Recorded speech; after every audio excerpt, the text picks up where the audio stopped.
Today is the 75th anniversary of one of the most revolutionary moments in recent history, the adoption of the Universal Declaration of Human Rights. Considering global events, and at the time of this recording, we're witnessing global events such as war, apartheid regimes, and the rise of far-right organizing in Ireland. And even recently in Ireland, in Dublin, we've seen rioting on our streets. Now more than ever, do we need to unify and uphold the human rights of individuals globally. Let me explain what it is. Hi, my name is Mamobo Ogoro, founder of Gorm and social psychologist. And if you want to learn how to unify across differences, I say this all the time, subscribe.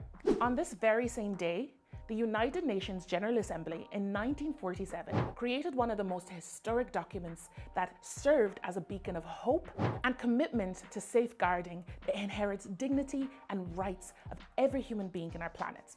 The Universal Declaration of Human Rights outlines fundamental rights and freedoms to which all people are entitled to, irrespective of their nationality, race, religion, gender, or other statuses. Its creation was a response to World War II, and it was a pledge to respond and to prevent the atrocities that happened at the time.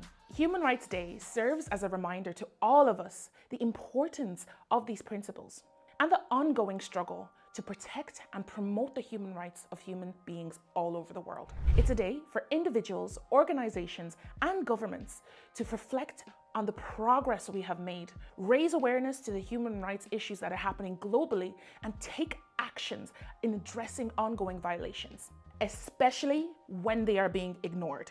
It's a global call to action to uphold justice, equality, and the rights and freedoms that underpinned a just and peaceful world. And yet, on this very same day, the United Nations is here to remind us that even though everyone is entitled to human rights, we are witnessing increasing threats that undermine our progress to live in a more equal and just society. The world is grappling with catastrophic consequences of climate change, impacting the lives of millions of people globally. And on another side, you have the rise of authoritarian regimes and populist politics, reinforcing existing inequalities such as racism, ethnic cleansing, misogyny, homophobia, among many others. You also have the rise of misinformation, disinformation, and outrage politics online, creating more division and polarization both online and offline. There has been increased violence and armed conflict in different parts of the world, such as, in my opinion, acts of genocide currently taking place in Gaza as of the recording of this video. We are living with a morally bankrupt global financial economy that is leaving the younger generation without the hope of their future, since they can't even afford their basic needs that they need to live in their own society.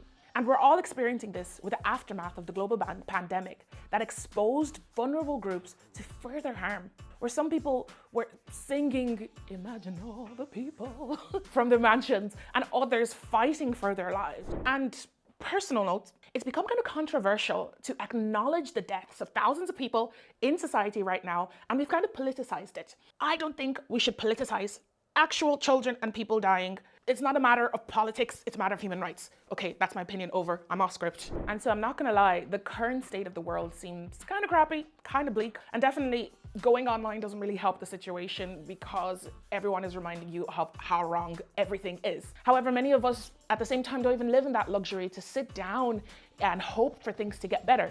Yes, the Universal Declaration of Human Rights guarantees that each and every one of us has human rights.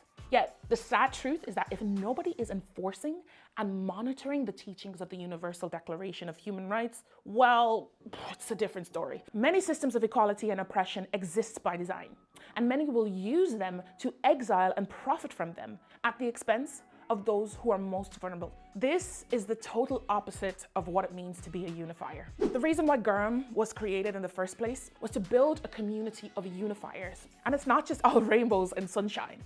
Being a unifier involves decentering your way of seeing the world. In the literature, we call this ethnocentrism. And at the same time, bravely stepping into the unknown. Being a unifier involves diving into the deep discomfort that happens when you start to break down boundaries, embrace worlds that aren't your own, and have multiple truths exist at the same time.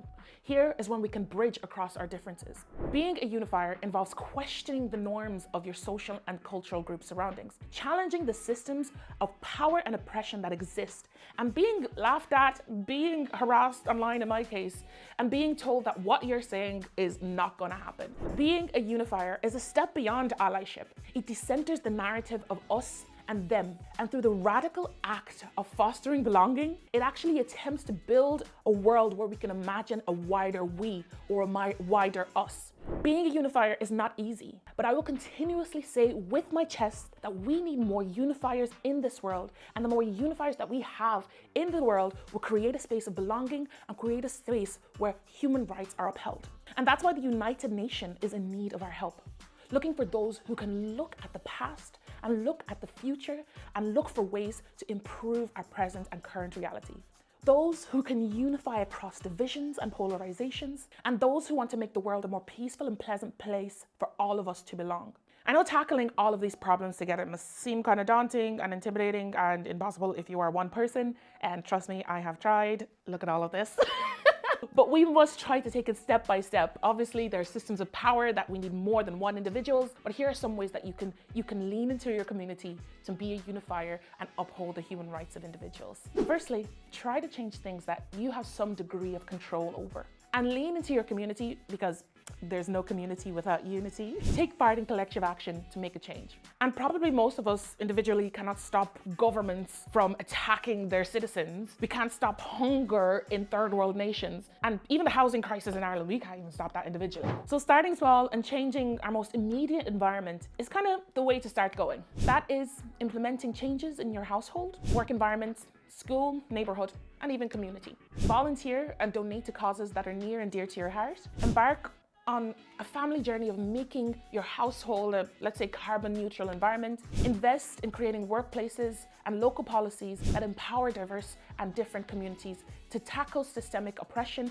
and inequality. Shed a light, pass the mic, and platform those who have traditionally been marginalized in your community so they can tell their stories and communicate how we can support them in their journeys moving forward. Get involved with local politics if you wish to do so, to propose and discuss ways to improve your community. Connect with a network of like-minded individuals to try to tackle the pressing problems in your community. And even having those difficult conversations during the holidays with family members, yes, we all have that uncle, will help you to move a space of unity. And if it's too much for you to have those conversations, make sure to send them one of our videos. I say all of this because the more of us that go out and do something that ensures everybody's human rights and dignity are respected, the more unifiers we can have in the world. And after 75 years of its existence, it's time to take ownership of the Universal Declaration of Human Rights and repurpose it to meet the needs of your local environment and your local surroundings, challenging the oppressive systems that occur and making a better future. Because like I always say, there is no unity without you and I.